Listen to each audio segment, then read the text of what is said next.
Қазақстанда не болып жатыр?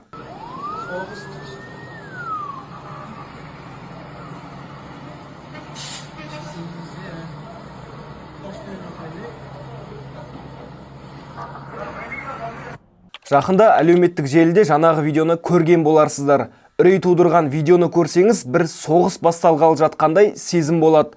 Тіпті Қазақстанда басталған тәрізді деген жазуды байқайсыз. Видеоның анық-қанығын тексеріп, не болып жатқанын түсіндіріп, сізбен біз болып бірге тексерейік. Бірден айта кетейік, ақпаратта манипуляция белгілері бар. Яғни шынайы видеоны жалған мәтінмен берген.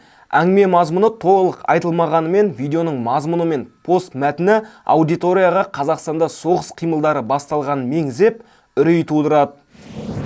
Google картаның көмегімен сурет қайда және қай көшеде түсіргенде анықтадық.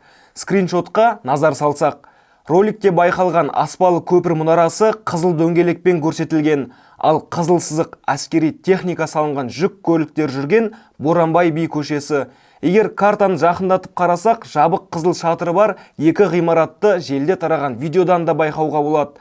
Ал видео авторы Боранбай би көшесінің бойындағы көп қабатты тұрғын үйлердің бірінде түсірген.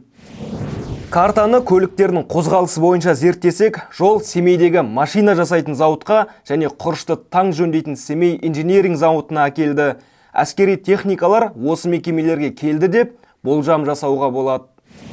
Шын мәнінде видео түсірілген Семей қаласында және жалпы Қазақстанда материал жазылып жатқанда ешқандай соғыс әрекеттері болып жатқан жоқ.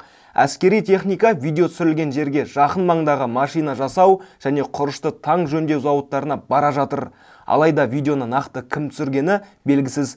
Ал ақпараттың кеңінен тарауына түрткі болған аккаунт көбіне көңіл көтеретін контент, кликбейт тақырыптар, сонымен қатар телеграм арналарға жарнаманы жиі жариялайды.